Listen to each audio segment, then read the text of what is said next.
अस्सलामुअलैकुम नाज़रीन, programme cross check के साथ मैं हूं वजीहा अब्दुल कादिर और आज हम बात करेंगे पाकिस्तान की सूरत हाल पर। किस तरह पाकिस्तान की सूरत हाल जा रही है, मतलब मज़ीद पाकिस्तान में जो कुछ चल रहा है। हमेशा हमने बात की किसी ना किसी शहर पर, लेकिन आज हम बात करेंगे पूरे मुल्क की सिचुएशन जो चल रही है। आने वाले वक्तों में हम क्या देखेंगे, आज हम इस पर बात करेंगे और किस तरीके से इन मुश्किलों से लड़ेंगे हम जो हमारे ऊपर अभी मुसल्लत हुई हैं, या फिर दूसरे लोग उसे चाह रहे हैं किसी तरीके से पाकिस्तान को बदनाम करें या चीज़ें ऐसी मुसल्लत करें उनके ऊपर जिससे हम बदनाम हो। तो हमारे साथ मौजूद हैं सीनियर एनालिस्ट अदीबुज़्ज़मान सबकी हमारे साथ मौजूद हैं। प्रोग्राम में खुशामदीद करते हैं। अस्सलाम वालेकुम। वालेकुम सलाम, बहुत शुक्रिया। क्या हाल चाल है आपके? अल्लाह का शुक्र, मेहरबानी, थैंक यू। अच्छा अदीब साहब, जैसा कि आपको पता है कि भारत ने हमेशा से कोई मौका नहीं छोड़ा पाकिस्तान को बदनाम करने के लिए। अभी भी उसने पाकिस्तान पर इल्ज़ाम आयद किया है कि कश्मीर के ड्रोन हमलों में हम मुलव्वस थे। आपको लगता नहीं है कि हमने हमेशा से दोस्ती का हाथ उनकी जानिब बढ़ाया? वो हमेशा से पीठ पीछे हमारे वार करते हैं, सामने से वार करते हैं बिना किसी सबूत के। इस बारे में क्या कहना चाहेंगे आप? जी बिस्मिल्लाहिर्रहमानिर्रहीम। ये कोई ताज्जुब की बात नहीं है। जब भी कोई इस किस्म का वाक़या वहाँ रूनुमा होता है, बग़ैर किसी सोचने समझे कि पाकिस्तान पे इल्ज़ाम लगा देते हैं। ऐसा ही है। और ये वाला वाक़या ख़ास करके इन हालात में जबकि पाकिस्तान खुद बहुत सारे अंदरूनी और बैरूनी चैलेंजेस का सामना कर रहा है, पाकिस्तान को इस किस्म की एक्टिविटी करना कोई बात समझ में नहीं आती। Being a military man, strategy को देखते हुए इन हालात में इस किस्म की अहमकाना हरकत कोई भी तसव्वुर भी नहीं कर सकता, लीव अलोन इसको करना।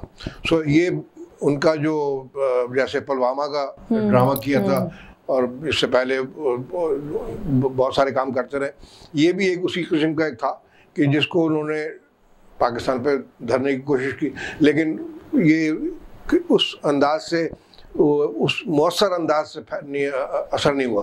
उन्होंने कहा और भी कह रहे हैं, उनके टीवी चैनल्स ने एकदम से डंका बजाना शुरू कर दिया, लेकिन इंटरनेशनल कम्युनिटी और जो वर्ल्ड ओपिनियन है उसमें इसका कोई ख़ास डेंट पड़ा नहीं, जबकि उन्होंने तो पूरी कोशिश की थी। तो देखें ना, ड्रोन की जो ऑपरेशंस हैं उसको जो लोग समझते हैं कि उसका कितना रेडियस है और फिर ये कहाँ से उड़ेगा और वापस पाकिस्तान चला गया, कहाँ जो एरिया जहाँ पर एयर बेस इनका है वहाँ से नज़दीक तरीन कौन सा हुआ है, तो ये तमाम चीज़ों को देखते हुए it doesn't make any sense कि ये इस किस्म की आप बेवकूफ़ी की करें और उसको इल्ज़ाम लगाएं। हैविंग सेड दैट, ये चीज़ बिल्कुल हम नाज़रीन को और अपने अवाम को बता दें कि जो हालात इंडिया में चल रहे हैं, जिन चैलेंजेस का उनको सामना है और जो इंटरनेशनल कम्युनिटी के हिसाब से उनके ऊपर जो प्रेशर है, वो इस किस्म की कोई राह फरार तलाश कर रहे हैं कि जिसमें कोई ऐसा वाक़या हो जिसको हम पाकिस्तान पर रख के अपनी मुश्किलात से निकल सकें, क्योंकि अंदरूनी प्रेशर बहुत ज़्यादा उनके पर आ गया। कोविड सही तरीके से हैंडल नहीं किया, बहुत सारे और उनके अंदरूनी मसाइल हैं, बहुत सारी इंसर्जेंसी चल रही हैं आसाम में, नागालैंड में नीचे, तो ये खालिस्तान का भी सिलसिला चल रहा है। तो इन तमाम चीज़ों को काबू करने के लिए उन्होंने ये छोटी चाल चलने की कोशिश की, लेकिन इस दफ़ा ये इतनी कारगर साबित नहीं। आपको नहीं लगता कि हम लोगों ने हमेशा से हाथ बढ़ाया? अभी देखें कोविड की सिचुएशन जिसने पूरी दुनिया को अपने लपेटा हुआ है, और हमने पाकिस्तान ने हाथ बढ़ाया इंडिया की तरफ कि हम आपकी मदद करेंगे, एम्बुलेंसेज भेजेंगे, यहाँ से जितना कुछ होगा हमसे करेंगे, लेकिन उसके बावजूद किसी पे इस तरीके से इल्ज़ाम तराशी करना ये तो बिल्कुल जायज़ बात नहीं है। देखिए, जहाँ तक कि प्रेजेंट पॉलिटिकल लीडरशिप का सवाल है, इमरान साहब की जो तकरीर थी अभी नेशनल असेंबली में, उसमें उन्होंने बड़े वाज़े अंदाज में अपनी फॉरेन पॉलिसी के चुनिंदा पॉइंट्स बता दिए, और उसमें ये है कि हम अपने तमाम रिलेशन जो है वो दोस्ताना रखना चाहते हैं, हर एक के साथ, हर कंट्री के साथ, खास करके हम तय मुल्क को। और इस मामले में he is on record saying कि जी आप एक कदम आएंगे हम दो कदम चलेंगे। तो ये तो उसमें कोई दो राय नहीं है कि हमने कभी भी उनसे इस बात पर कोई हिचकिचाहट नहीं की कि जी हम आपके साथ ट्रेड करें, लेकिन उसके साथ एक बहुत बड़ी शर्त ये कि आप अपनी हरकत, अपनी जो आपकी ह्यूमन राइट्स वायलेशन है कश्मीर में, जो आपने कश्मीर का जो स्टेटस चेंज किया, उसको आप दोबारा अपने उस मकाम पे ले जाएं और एक नॉर्मल हालात पैदा करें, कंड्यूसिव हालात पैदा करें। कॉन्फिडेंस बिल्डिंग मेजर आपकी तरफ से आने चाहिए कि हाँ आप इस मामले में सिंसियर हैं, तो हम आपके साथ बैठ के बात करने को तैयार हैं। लेकिन अगर ये इन चीज़ों का एक तरफ रख देंगे और खाली ये चाहेंगे कि हम आपसे आके बात करें, तो ये बड़ा मुमकिन ही नहीं है। और इमरान साहब ने बड़ी वाज़ेह अंदाज में कह दिया कि we will not be able to do anything India के साथ जब तक वो कश्मीर को अपने पुराने स्टेटस पे नहीं ले जाते। वो ले जाएंगे तो फिर बैठ के बात करने को, तो ये सिलसिला है। अच्छा, इसके अलावा हम बात करेंगे कि FATF की जानिब से आपको पता है कि पाकिस्तान अभी भी ग्रे लिस्ट में है, ऐसे किन पॉइंट्स पे और बेहतर तरीके से अमल करना चाहिए जिससे हम इस ग्रे लिस्ट से बाहर आ जाएं? देखिए, अब पाकिस्तान को कोई कोशिश नहीं करनी चाहिए ग्रे लिस्ट निकलेगी, क्योंकि जो कुछ करना था हमने कर लिया। और इस दफ़ा की जो मीटिंग हुई और इस दफ़ा की जो जिस अंदाज से उन्होंने कंडक्ट किया, ये जाहिर हो गया। क्योंकि जब इमरान साहब ने वो कह दिया नॉट एट ऑल, उनको अमेरिका को बिल्कुल साफ लाल झंडी दिखा दी, तो अब अमेरिका जो है हर तरीके से आपको आर्म ट्विस्टिंग और कोर्जन की बातें कर रहा है कि, और FATF का अब बिल्कुल वाजे स्टांस हो गया है कि जिसमें वो आपको सिर्फ और सिर्फ ब्लैकमेल करने की कोशिश की जा रही है, और इसमें असलियत कोई नहीं है। क्योंकि इससे कहीं ज़्यादा चीज़ें हो रही इंडिया में, जो न्यूक्लियर उनका जो चोरी पकड़ी गई, वो न्यूक्लियर मटेरियल चोरी कर रहे हैं, उस पर कोई बात नहीं कर रहा। उनके जो इतने क्या कहते हैं टेररिस्ट के ऊपर जो उनकी एक्टिविटी, उस पर कोई बात नहीं कर रहा। Even America itself is the biggest terrorist organization in the world। जैसे कि व्लादिमीर पुतिन ने कहा कि 95% of terrorism in the world is conducted by CIA। ऐसे ही तो जब ये हाल है, आप लोग खुद उसके एक और भी बात, हमें आप कहते हैं कि ये मनी लॉन्ड्रिंग, ठीक है ना, जहाँ ये जाके रखे जा रहे हैं पैसे, उनसे आप नहीं पूछेंगे कि रखे कहाँ हैं, ये क्यों जिन मुल्कों में रखे हुए हैं उनको तो ऐसे ही करें। आप उनको नहीं ग्रे लिस्ट में डाल सकते, उनको तो आप ब्लैक लिस्ट करेंगे, आपने चोरी का पैसा रखा हुआ है, जो चोर के साथ मिलता है वो चोर वो भी हो जाता है। सही इन्वेस्टिगेशन नहीं करते ना, नहीं कर। तो इसलिए FATF अब पाकिस्तान की पॉइंट ऑफ व्यू से जीरो। और मैं समझता हूँ कि जो हमारी एडमिनिस्ट्रेशन है, जो पॉलिटिकल और मिलिट्री लीडरशिप है, should stop worrying about it, बिल्कुल। और ये चाइना को भी समझा दिया गया, China is standing with you, बाकी आपके जो फ्रेंड्स हैं वो आपके साथ खड़े हैं। अब FATF इज मीनिंगलेस नाउ। आपने जो और एक अच्छी बात ये होगी, कुछ चीज़ों की असरात अच्छे रनूम होते हैं। ये FATF ने जो पाबंदियाँ लगाई, ये हमारे लिए बेहतर हो गई कि उन तमाम चीज़ों पर लेजिस्लेशन हो गई जो कि हम पहले नहीं कर पा रहे, तो कोशिश करेंगे बेहतर। हम तो एक तरह का मशकूर है FATF, उन्होंने हमसे ये काम करवा दिया। वरना ये जो पॉलिटिकल जनता बैठी हुई है नवाज शरीफ की और जरदारी की, वो तो उनका काम ही यही है, वो तो मनी लॉन्ड्रिंग के जरिए ही अपना पूरी हुकूमत, तो उन्होंने तो कभी नहीं लगाना था, इस तरह के रूल्स नहीं बनाते। अच्छी बात ये हुई कि हुकूमत में पॉलिटिकल लीडरशिप चेंज हो चुकी है, और इंटेंशन था कि हम इसको रोकना चाहते थे। FATF की पाबंदी आ गई तो सब यकजा हो गए, और ये वो तमाम लेजिस्लेशन हो गए जो कि पहले नहीं हो पाते थे। तो ये एक तरह का प्लस पॉइंट निकला पाकिस्तान के लिए। बिल्कुल। अच्छा जी, यहाँ एक ब्रेक लेंगे, ब्रेक के बाद वापस हाजिर होता है। देखते रहिए cross tech.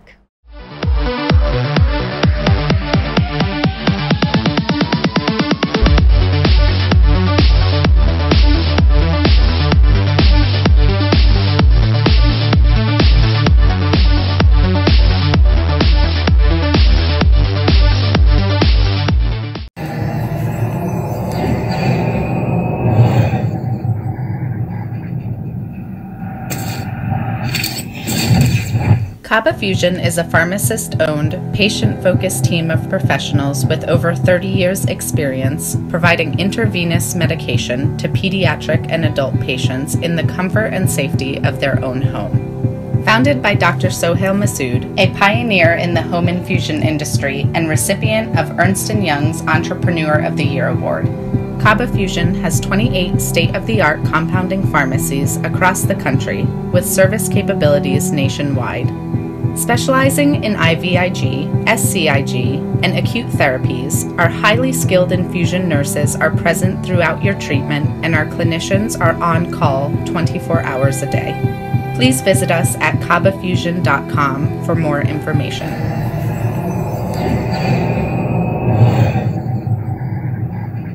At Arkansas Spine and Pain, we love being a part of the family that is our great state. Our mission is to help every family we can live pain-free lives so you can get back to taking hikes, walking the dog, giving your kids and grandkids piggyback rides. Give us a call today at Arkansas Spine and Pain and get out of the cycle of agony you're in.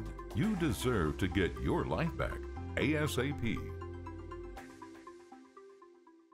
Canada से पाकिस्तान अब भेजे personal items, furniture, home appliances, electronics, generators और बहुत कुछ, वो भी निहायत मुनासिब रेट्स पर with royal cargo service. Pakistan और आजाद कश्मीर में फ्री डिलीवरी ऑफर के साथ 200 केजी से ज्यादा ऑर्डर्स के लिए free pickup from all over GTA। कम से कम 25 केजीज की डिलीवरी सिर्फ $4 पर केजी से। सो इस low cost door to door delivery offer से अभी फायदा उठाएं। कॉल करें रॉयल कार्गो सर्विस at 416-897-3311।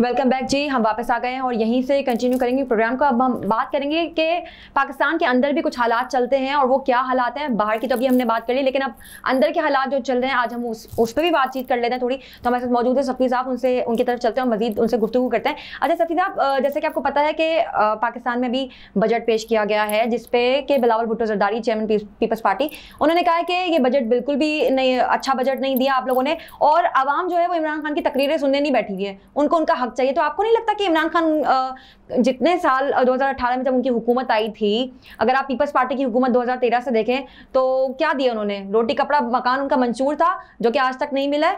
लेकिन इमरान खान जो कोशिशें कर रहे हैं ये लोग उन्हें कामयाब नहीं होने देना चाहते। आप क्या कहते हैं इस बारे में? देखिए, पहली बात तो ये कि मैं सवाल ये कि आप बिलावल भुट्टो की अपनी औकात क्या है, वो किस पाए के सियासतदान है, किस तरीके से पार्टी की चेयरमैनशिप मिली, और आपको सियासत की अलिफ्बे नहीं पता। जब आप पैदा हुए थे उस सबसे ये लोग जो आपके जो सीनियर जो है वो आपके माँ और बाप के साथ के हैं और जिनके साथ आप चेयरमैनशिप मांगे, नंबर एक। दूसरी, आप बजट की बात करें, बजट को समझना और बजट को किस तरीके से आवाम तक पहुँचाना और आवाम के जो फ़ायदे और नुकसान जो है आपको क्या पता। आपने कभी इस पर तवज्जो दी हो तो आप बात करें। इस दफ़ा अगर आप हिस्ट्री में देख लीजिए, जितने भी बजट्स आए किसी में भी इस किस्म के amounts for development, for social welfare, आवाम की बेहतरी के लिए, आवाम की को सब्सिडी देने के लिए किसी पे नहीं था। तो ये कहना उनका कि ये बजट नहीं, तो मैं समझता हूँ कि उनको पहले अपने हिस्ट्री पढ़ें, बजट होता क्या है ये पहले समझें, फिर उसके ऊपर तबसरा करें। दूसरी चीज़ ये कि इस मौजू के अलावा जो भी अगर आप देखें, चाहे वो कंट्रोल होना है उसके ऊपर, महंगाई के ऊपर, चाहे सब पर बड़ा खुल के और बड़े साफ अंदाज से ईमानदारी के साथ चीजें सामने आवाम के भी आपके भी सामने है सारी चीजें। बिल्कुल, वो किसी चीज को झुटलाया नहीं गया, किसी चीज को कवर अप नहीं किया गया। बड़ा इत्मीनान से उन्होंने साफ साफ बताया कि यहाँ पर ये मुश्किलात हैं, यहाँ पर ये मुश्किलात हैं और हम ये दे सकते हैं और ये कर दिया। तो ये चल रहा है। और एक चीज़ जो उसमें बड़ी इंपॉर्टेंट बताई कि ये इस तमाम चीज़ों का दारोमदार आवाम का कोऑपरेशन चाहिए। और कोऑपरेशन क्या कि हम लोग अपना जिम्मेदारी पूरी करें। हमारी जिम्मेदारी क्या है? टैक्स अदा करना। बिल्कुल ऐसे। 22 करोड़ की आबादी में टोटली 22 लाख जैसे वो बता रहे थे आप टैक्स दे रहे हैं। तो ये वैसे ही है कि जी 2 आदमी कमाने वाले और 10 आदमी खाने वाले ऐसे। तो ये इस तरीके से वो घर तो नहीं चल सकता। तो इसलिए जो टैक्स देना अदा करे, और जब आप देंगे गवर्नमेंट को तो गवर्नमेंट आप ही पर खर्च करेगी और आपके जो तमाम ये मसले मसाइल हल होंगे। तो ये दोनों हाथ से ताली बज रही है कि अगर आप टैक्स देंगे तो आपको रिलीफ मिलेगा।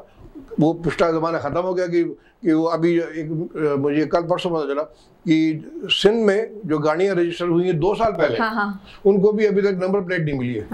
ऐसे मैंने पूछा भाई क्यों हो गया, ये कैसे हो रहा है? तो मैं अभी किसी शोरूम पे गया था, कोई काम हम था, तो कहने साहब गाड़ी पे नंबर प्लेट नहीं मिल रही, 2 साल हो गए। पता चला कि जी सिंध गवर्नमेंट ने जो हम लोगों से जो गाड़ियाँ रजिस्टर करते हैं और उनकी जो फीस अदा करते हैं, जो पैसे थे वो खा पी के बैठ गए। वेंडर जो कि प्लेटें बना के देता है, वो वेंडर को पैसे नहीं दिए, तो वेंडर ने प्लेटें देना बंद कर दी। वाह, कैन यू इमेजिन दिस? और ये पीपल्स पार्टी का है। और ये मिस्टर बिलावल साहब, तवज्जो दें आप, इसके ऊपर तवज्जो दें, ये तवज्जो दें। बजट को तो छोड़ें, इसको पहले देखें। आपका चीफ मिनिस्टर से पूछें कि किधर चले गई जो सारे अवाम के पैसे लेके आपने प्लेटें नहीं दे। 2 साल हो गए, किसी दुनिया के किसी मुल्क में ये काम नहीं होता जो आपने कर दिया, आपको मुबारक हो। बिल्कुल। अच्छा, चलते हैं अगले सवाल की जाने। जैसे आपने अभी सिंध हुकूमत की बात करी, आपको पता है गैर कानूनी तजावुज़ात को अब बसमार किया जा रहा है, सबको बिल्कुल तोड़ा जा रहा है, लेकिन जो लोग इनमें शामिल थे, आपको नहीं लगता कि इन्होंने पैसा दिया, इनको पता भी था कि ये सब कुछ गैर कानूनी है और टूटेगा तो नुकसान हमारा ही है? इस बारे में क्या कहना चाहेंगे आप? देखिए, इसके 2 पहलू हैं। नंबर 1 पहलू जो है लीगल और ईमानदारी वाला है। ये जितनी भी चीज़ें बनाई गई, जो उसमें ऑफिशियल मुलव्विस थे, वो सब 2 नंबर के काम किए उन्होंने। इनको पता था ये जगहें जो है ये इस मकसद के लिए मौजूद नहीं हैं, और उनको उन्होंने चेंज करके उनमें कहीं पर उन्होंने क्या कहते हैं बिल्डिंगें बना दी, कहीं घर बन गए, कहीं पर कुछ बन गया।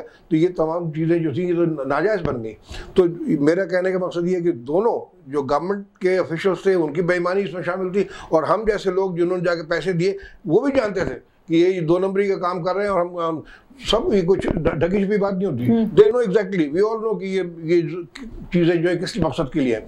तो आपने भी इसमें आप शिरकत की, तो आपको उसकी सज़ा तो मिलनी चाहिए। तो साथ में लेकिन ये ज़रूरी है कि जो ऑफिशियल्स अभी जिंदा हैं और इन्होंने उसमें इन में कारकर्दगी में चीफ जस्टिस साहब को उनको पर तवज्जो दें, उनको बुलाएं समो मोटो लेने की बजाय कि इसके जो आप अभी हम ये चीज़ें किधर गई हैं।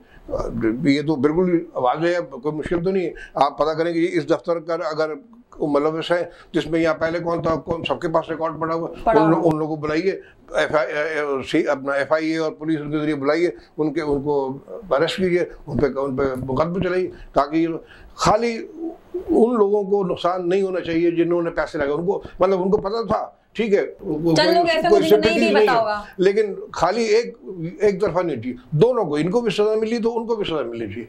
तो ये खास करके कराची के इलाके में बहुत नाजायज चीजें बनाई गई, तो उसको तो खत्म करना, अब तोड़ा जा रहा है उनको। हाँ, तो इसलिए अच्छा कुछ लोग जैसे हैं कि ठीक है कोई गल नहीं जी, बेटी पाओ आगे चलो जी रेगुलराइज कर दो। यार इस तरीके से तो नहीं चलता। कैसे आप रेगुलाइज कर देंगे? कोई भी चीज़ जो गलत है उसको एक दफ़ा आप रेगुलाइज करेंगे तो फिर हर साल उसको रेगुलाइज करते हैं। ऐसा ही है। तो इसलिए ज़रूरी है कि इसमें मेन किरदार मेरी नज़र में चीफ जस्टिस ऑफ पाकिस्तान का है कि उनको चाहिए इस पर तवज्जो दें। इसके जो ऑफिशियल इसमें मुलव्वस थे उनका रिकॉर्ड मौजूद है, वो रिकॉर्ड तलब करें, उनको बुलाएं और उनको भी सजाएं दें, उनको भी सजाएं दें, पूछें क्या हो, और साथ में इनका नुकसान तो होगा। गवर्नमेंट जो है वो ये अगर किसी भी पॉइंट ऑफ व्यू से कोई सिंपैथाइज करना चाहती है, उनका किसी तरीके से कोई नुकसान का इजाला करना चाहती है तो कर दे, otherwise legally speaking, morally speaking, they have got no right to claim anything. बिल्कुल ऐसे ही। अच्छा, अब जैसे कि आपको पता है कि अभी भी हम कोविड के फेज से निकले नहीं हैं, और अब NCOC के जो सरबराह असद उमर उन्होंने कहा है कि कोविड की 4th वेव आने वाली है जो कि जुलाई से आना स्टार्ट हो जाएगी। आपको नहीं लगता कि पिछली जो 3 लहरें गुजरी हैं उसमें हमने बड़ा सर्वाइव किया है और अब 4th वेव आ रही है, ऐसी क्या हमें खुद से प्रिकॉशंस करनी चाहिए कि जिस तरीके से पिछली दफ़ा कारोबार बनता, हर चीज़ बनती और हमें बहुत शदीद नुकसान हुआ। इमरान खान साहब ने इसमें भी हमारा साथ ना छोड़ा, बल्कि वो डटे रहे, खड़े रहे। हम उस टाइम भी बहुत स्टेबल थे और अभी भी आहिस्ता आहिस्ता करके स्टेबल हो रहे हैं। आपको नहीं लगता 4th वेव आने वाली है, हमें खुद से सेफ्टी करनी चाहिए, आवाम को सेफ्टी करनी चाहिए? इसमें दो चीज़ें। एक तो आवाम अब इतनी विलिंगली इसको कोऑपरेट करना है, उनको अब पता चल चुका है कि ये क्या चीज़ है। पहली दफ़ा जब ये दूसरी दफ़ा ही हुआ था, इवन डॉक्टर्स को भी इस बीमारी की नौइयत का और इसकी एक्चुअल पता ही नहीं था। हाँ। मैं पहली मरतबा जब मुझे भी कोविड हुआ था और ICU में रहा हूँ मैं, ज़िंदगी में कभी मैं बीमारी वाला शुक्र है फौज में कोई ऐसी, ये फर्स्ट टाइम जब हुआ था it was a very strange feeling कि मैं ये हो क्या रहा है। तो जब हमें खुद उस मर्ज का सही अंदाज़ा नहीं था, डॉक्टरों को अंदाज़ा नहीं था, तो उनको ज़रा मुश्किलात पैदा हो रही थी उनको हैंडल करने का। नाउ इतना अरसा गुजर गया है, डॉक्टर्स भी काफ़ी तजुर्बेकार हो गए, जो पैरामेडिक्स है वो भी समझ जो, तो और उसमें आवाम भी हो गई है। तो आवाम को चाहिए कि अपनी एहतियात करें खुद भी, और उसके साथ साथ अवाम अपना गवर्नमेंट की जो इंस्ट्रक्शंस हैं उनको उस पर पाबंदी करें। मैं समझता हूँ जिस तरीके से हैंडल किया गया पाकिस्तान में, शायद ही कोई ऐसा मुल्क होगा जहाँ पर इस तरीके से किया गया कि आपकी ग्रोथ रेट बढ़ती रही है 4% के अभी जैसे, और आपके जो कारोबार है कुछ बंद हुए कुछ चलते रहे, जो आवाम की तकलीफात थी उनको अजाला भी करते रहे, उनको सब्सिडी और पैसे भी देते रहे। तो ये एक बहुत ही उम्दा बल्कि एक पजीराई मिली आपको इंटरनेशनल लेवल पे कि पाकिस्तान ने किस तरीके से, तो मैं नहीं समझता कोई ऐसी अलार्मिंग बात है। मैं समझता हूँ कि कोई ऐसी अनहोनी बात नहीं होगी।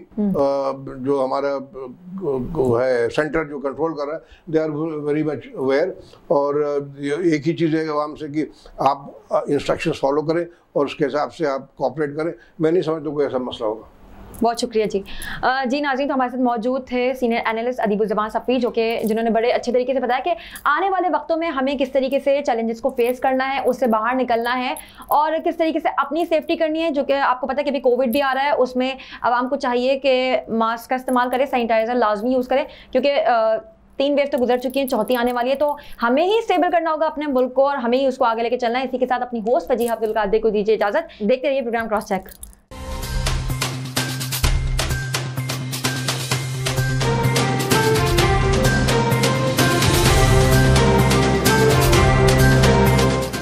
OPTV की फखरिया पेशकश दुनिया भर में आबाद पाकिस्तानियों की तरक्की और कामरानी पर मबनी प्रोग्राम। पाकिस्तान को तरक्की की राह पर गामजन करने के लिए दुनिया भर में पाकिस्तानी मुतहर्रिक और तैयार।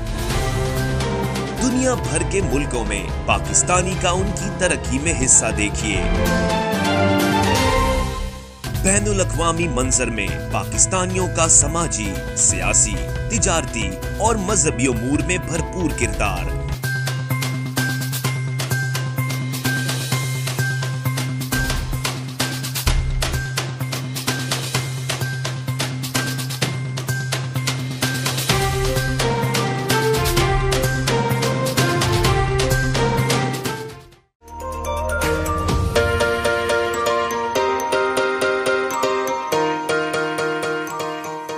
सैंटियागो कैनियन कॉलेज का अहम ऐलान।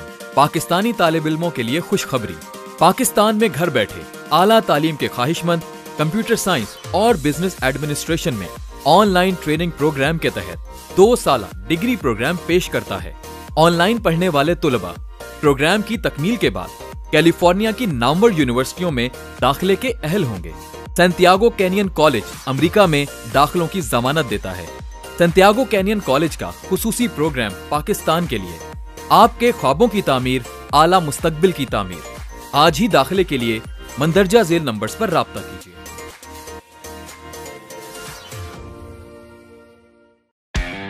दुनिया भर में पाकिस्तान की पहचान, हाईएस्ट क्वालिटी पाकिस्तानी मैंगोज इन GTA, यानी पाकिस्तान के बेहतरीन आम अब GTA में है दस्तयाब, वो भी खास होलसेल रेट्स पर। इटोबिको, मिसिसागा और ब्रैम्पटन में 6 मुख्तलिफ स्टोर लोकेशंस। तो एंजॉय करें समर को फैमिली एंड फ्रेंड्स के साथ, रॉयल कार्गो मैंगो टाइम के साथ। मजीद मालूमात के लिए अभी कॉल करें रॉयल कार्गो at 905-566-5665 और विजिट royalcargo.ca। वतन हलाल तंदूरी रेस्टोरेंट लॉस एंजलिस का सरफरिस्त शानदार, वतन से दूर वतन की खुशबू, मजेदार लज्जत से भरपूर मुगलाई खाने, मुमताज पाई के हाथों बने खानों के सब दीवाने। यहाँ मिलते हैं टिक्का, निहारी और कबाब, पाए, पुलाव और नान कबाब। कैटरिंग पार्टी 1 से लेकर 1000 लोगों तक बआसानी। अमेरिका के मुमताज ब्रांड होटलों में खसूसी इंतजामात। अभी राब्ता कीजिए वहीद बाई से। अल वतन हलाल तंदूरी रेस्टोरेंट, वतन से दूर वतन की खुशबू। 3106446095।